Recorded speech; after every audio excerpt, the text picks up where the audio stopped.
16वीं विधानसभा के तीसरे सत्र और बजट सत्र 2025-26 का आगाज 31 जनवरी को सुबह 11 बजे होगा। सत्र के पहले दिन साल का पहला सत्र होने के कारण राज्यपाल का अभिभाषण होगा। राज्यपाल हरिभाऊ बांगड़े राज्यपाल के तौर पर विधानसभा में अपना पहला अभिभाषण देंगे, जिसमें भजनलाल सरकार के पिछले 1 साल में किए गए कामों का ब्यौरा अभिभाषण के जरिए सदन के पटल पर रखेंगे। इसी दिन विधानसभा अध्यक्ष की अध्यक्षता में कार्य सलाहकार समिति की बैठक भी होगी, जिसमें सदन में होने वाले आगामी दिनों में कामकाज तय होंगे। विधानसभा सत्र एक संवैधानिक प्रक्रिया है और सबसे पहला जो सत्र होगा उसमें बजट की भी चर्चा होगी।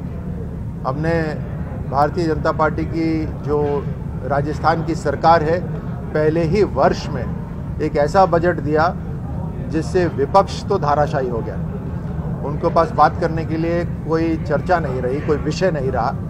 हमने पहले ही वर्ष में बड़े बड़े काम करे हैं। पानी की बरसों पुरानी समस्या का समाधान ढूंढ लिया है और उसके ऊपर काम शुरू हो गया है। इधर आने वाला सत्र के हंगामेदार ही रहने की संभावना है, जिसे लेकर कांग्रेस पहले से ही तैयारी में जुटी है। सबसे बड़ा मुद्दा होगा प्रदेश में जिलों की संख्या कम करने और 3 संभागों को खत्म करने का। मामले में सदन में सत्ता पक्ष और विपक्ष के बीच गतिरोध बनने की संभावना है। आने वाले सत्र के अंदर पिछले 1 साल में इस सरकार ने जो जन विरोधी निर्णय लिए हैं, चाहे वो जिलों को ख़त्म करने की बात हो, संभाग को ख़त्म करने की बात हो, चाहे पेपर लीक के मामले हों, बहुत बड़ी बड़ी बातें करने वाली भाजपा की सरकार जिन मुद्दों को लेकर सत्ता के अंदर आई थी, उन मुद्दों को भूलकर जन विरोधी निर्णय ले रहे हैं। इन सब बातों को लेकर आने वाले सत्र के अंदर इस सरकार को घेरने का काम हम करेंगे। आपको बता दें कि भजनलाल सरकार का पिछला बजट सत्र 6 अगस्त को हुआ था और विधानसभा का सत्र 6 महीने के अंदर बुलाना जरूरी है। संभवतः यह सत्र 2 चरणों में हो सकता है। पहले चरण में राज्यपाल का अभिभाषण और दूसरे चरण में राज्य सरकार बजट पेश करेगी। Bureau report, news 18 Rajasthan.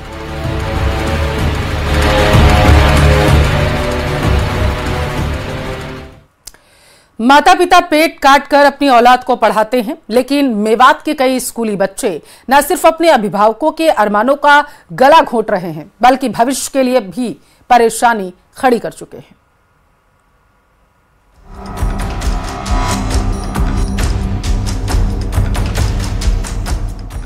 Mewat के बाशिंदों के लिए बेहद काम की खबर। अपनी औलाद पर रखिए सख्त नजर। साइबर क्राइम के दलदल में धंस रहे नौनिहाल। जागिए, उठिए, अपनी संतान को लीजिए संभाल।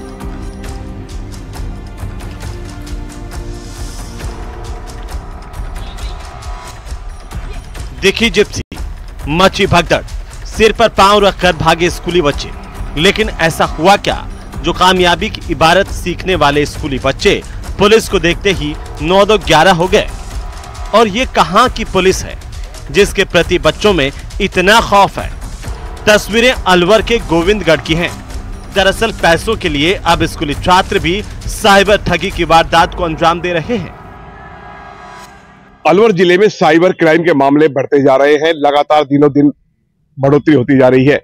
ऐसा ही मामला अभी 2 दिन पहले गोविंदगढ़ थाना क्षेत्र में देखने को मिला, जहां साइबर फ्रॉड करने वाले जो अपराधी हैं वो नाबालिग बच्चों को साथ में लेकर साइबर फ्रॉड करते हुए नजर आए। इस मामले की सूचना मिलते ही गोविंदगढ़ थाना पुलिस मौके पर पहुंची और पुलिस ने घेराबंदी कर वहां पर 2 आरोपियों को पकड़ा और अन्य आरोपी मौके से फरार हो गए। वहीं जो बालक थे उनको निरुद्ध किया है पुलिस ने। जानकारी के मुताबिक निरुद्ध बाल अपचारी 12वीं का छात्र है और सोशल मीडिया से अब तक 10 लाख से ज्यादा की ठगी कर चुका है। सबसे बड़ा जो मेन कारण है, जो बच्चों की जो कंप्यूटर में और मोबाइल के अंदर जो ग्रास्पिंग पावर है, जो मानसिक क्षमता है और उस पर काम करने की क्षमता है, वो बहुत तेज है और उसका जो दुरुपयोग है वो इस तरह के लोग बाग कर रहे हैं। और ये इस तरह का काम है जिसमें बहुत ज्यादा मेहनत नहीं करनी पड़ती और एक साथ अथाह पैसा ठगी के माध्यम से कमाया जाए। शिक्षाविद प्रहलाद पुष्पद मानते हैं कि बच्चों के क्राइम वर्ल्ड में उतरने की एक प्रमुख वजह उनके माता पिता भी हैं। प्रहलाद कहते हैं कि गलत परवरिश की वजह से बच्चे अपराध की दुनिया में दाखिल होते हैं। एक तो ये बात है कि कुछ जो एक खास तौर के खास जाति धर्म के कुछ बच्चे इसमें जो इन्वॉल्व पाए गए हैं, उससे साफ जाहिर होता है कि उनमें नैतिक मूल्यों की कमी है, नैतिकता का अभाव है। हो सकता है कि उनके पेरेंट्स को भी ये काम अनैतिक नहीं लगता हो। मामला गंभीर है, इसीलिए अलवर पुलिस स्कूली बच्चों के लिए खास अभियान चलाने की बात कह रही है। इस मुद्दे की गंभीरता को देखते हुए हमारे पुलिस मुख्यालय ने एक माह का साइबर शील्ड ऑपरेशन चलाया है, जिसके तहत हम लोग स्कूलों में, कॉलेजों में जाकर के विद्यार्थियों को जागरूक कर रहे हैं कि वो इनकी झांसे में नहीं आए। किस तरह से लोग ट्रैप में लेते हैं, वो चीज पूरी बताई जा रही है, तो जिससे वो सावधान रह सके। दूसरा, जो पीड़ित हो गए हैं, है ना, जिनको साइबर क्राइम से पीड़ित हो गए, उनको डिटेक्ट करने के लिए हम लगातार कार्रवाई कर रहे हैं। पुलिस की पूछताछ में साइबर ठग अफसर उर्फ मुला ने बताया कि वो ट्रक ड्राइवर है। उसका ट्रक अलग अलग राज्यों में जाता है, जहां से वो 500 रुपए में सिम लेकर आता है और मेवात के साइबर ठगों को 3 से 5 हजार तक में बेच देता है। पुलिस की पूछताछ में साइबर ठग ने बताया कि गोविंदगढ़ के एटीएम से ही पैसा निकालता है। क्योंकि गार्डों को ठगी से निकालने वाले पैसे की जानकारी होती है, इसीलिए उसे भी कुछ हिस्सा थमा दिया जाता है। क्योंकि ठगी से हुई कमाई में सबका हिस्सा बंधा है, इसलिए इस धंधे में सबकी सहमति है। धंधा फल फूल रहा है। न्यूज़ 18 राजस्थान के लिए अलवर से नितिन तिवारी की रिपोर्ट।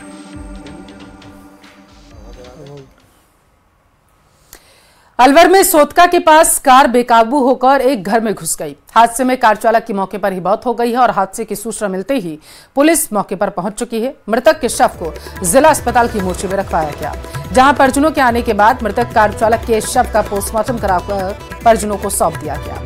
सदर थाने के सहायक उप निरीक्षक जितेंद्र शर्मा ने बताया कि मृतक मनोज यादव अपनी कार लेकर चिकानी से रामगढ़ जा रहा था। तभी सोतका गांव के पास कार के आगे जानवर आने से कार बेकाबू होकर सड़क पर मौजूद मकान के अंदर घुस गई, जिससे कार पूरी तरीके से क्षतिग्रस्त हो गई। मौके पर मनोज कुमार यादव की जान चली गई।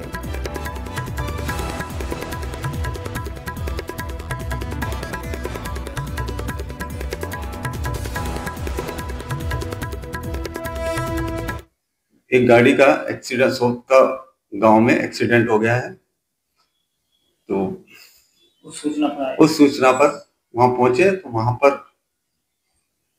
गाड़ी एक्सीडेंट की हालत में मिली। आज परिजन, एक्सीडेंट के कारण मृत्यु होने पर परिजन हॉस्पिटल लेके आए, जो लाश मोर्चरी में रखी हुई थी। उसका पोस्टमार्टम कराया जा रहा है। जैसी भी रिपोर्ट प्राप्त होगी वैसी कार्रवाई अमल में लाई जाएगी।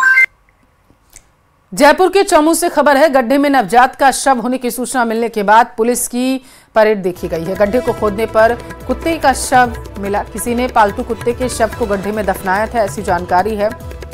गड्ढे के ऊपर फूल बिखेर दिए गए।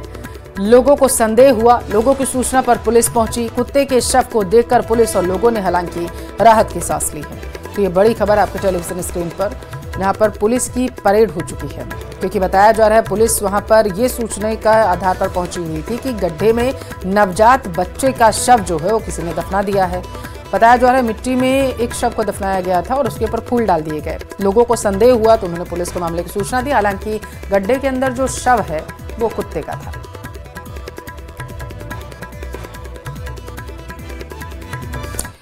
समरावता केस की प्रशासनिक जांच होगी। बड़ी खबर आप तक पहुंचा रहे टोंक से आ रही है। बताया जा रहा है कि सरकार के निर्देश पर संभागीय आयुक्त सुनवाई करेंगे। महेश चंद्र शर्मा 17 जनवरी को सर्किट हाउस में सुनवाई करते नजर आएंगे। जांच के लिए सरकार ने संभागीय आयुक्त को जांच अधिकारी नियुक्त किया था। 17 जनवरी को सर्किट हाउस में लोग अपनी समस्याएं बताएंगे। इस दौरान प्रभावित व्यक्ति अपना पक्ष, साक्ष्य, दस्तावेज पेश कर सकते हैं। उपचुनाव के दौरान नरेश मीणा ने एसडीएम को थप्पड़ जड़ दिया था। आगजनी भी हुई थी, भारी नुकसान हुआ था। नरेश मीणा के अलावा सभी 60 लोग जेल से रिहा हो चुके। तो संभागीय आयुक्त करेंगे इस पूरे मामले की सुनवाई, ऐसी जानकारी सामने निकल कर आ रही है। समरावता में घटना जो घटित हुई थी, जिसके बाद प्रशासनिक अमले में हड़कंप मच गया था, सियासत भी खूब हुई थी। एसडीएम को थप्पड़ जोड़ने के एवज में बताया जा रहा है कि नरेश मीणा को गिरफ्तार किया गया था। अब यहाँ पर जानकारी ये सामने निकल कर आ पा रही है कि इसकी प्रशासनिक जांच की जाएगी। टोंक से इस वक्त की सबसे बड़ी खबर आपके टेलीविजन स्क्रीन पर। 13 नवंबर को उपचुनाव के दौरान जो घटना घटित हुई थी उसके बाद से लगातार सियासत इस पूरे मसले को लेकर के गर्म है। प्रभावित व्यक्ति अपना पक्ष साक्ष्य पेश कर सकते हैं, प्रशासनिक जांच की जाएगी। ज्यादा जानकारी ले लेते हैं, संवाददाता दौलत हमारे साथ जुड़ चुके हैं। दौलत, अब इस पूरे मामले की प्रशासनिक तरीके से जांच की जाएगी, सभी लोग बाहर आ चुके हैं लेकिन नरेश मीणा अभी अंदर हैं, क्या जानकारी? जी बिल्कुल, समरावता में जो पूरा थप्पड़ कांड के बाद में उपद्रव और आगजनी हुई थी, उस पूरे मामले में अब जो सरकार ने प्रशासनिक जांच का कहा था वो आगे बढ़ती हुई नजर आ रही है। 17 जनवरी को महेश शर्मा जो संभागीय आयुक्त थे वो सर्किट हाउस में जन सुनवाई करेंगे और लोगों से बातचीत करेंगे। हालांकि समरावता के जो आंदोलनकर्ता है लगातार न्यायिक जांच की मांग करते रहे हैं। अब हालांकि ये बात सामने आई कि 17 जनवरी को जन सुनवाई होगी। अब जन सुनवाई में ग्रामीण यहाँ आएंगे, उनकी और क्या कुछ मांगे हैं वो भी आने वाले दिनों में सामने आएगी। लेकिन सरकार की ओर से ये पहल है कि जो प्रशासनिक जांच का उन्होंने वादा किया था वो 17 जनवरी को संभागीय आयुक्त सर्किट हाउस में बैठेंगे और सभी जो पक्ष है वो अपनी बात रख सकते हैं, अपनी जो समस्या है वो रख सकते हैं, कोई दस्तावेज, कोई सबूत, को जो भी चीजें समरावता से जुड़े हुए लोगों की है, जो मांगे उनकी है, वो 17 तारीख को या संभागीय आयुक्त के सामने रख सकते हैं। जी बहुत शुक्रिया दौलत जानकारी के लिए। कोटा के राजीव गांधी इलाके से गर्ल्स हॉस्टल से एक कोचिंग छात्रा लापता हो गई। 2 दिन पहले छात्रा बिना बताए हॉस्टल से निकल गई थी। छात्रा का मोबाइल भी बंद है। हॉस्टल संचालक ने जवाहर नगर थाने में शिकायत दर्ज करवाई। पुलिस ने आसपास के सीसीटीवी खंगाले, लेकिन फिलहाल छात्रा का कोई सुराग नहीं लग पाया। बिहार निवासी छात्रा कोटा में रहकर मेडिकल की तैयारी कर रही थी। जवाहर नगर थाना पुलिस जांच कर रही है।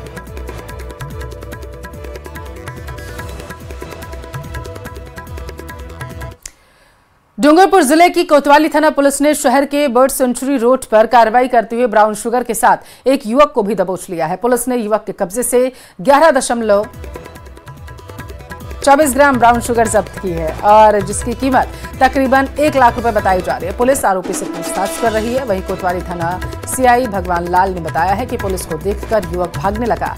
जब उसकी तलाशी ली गई तो उसकी जेब से ब्राउन शुगर मिली।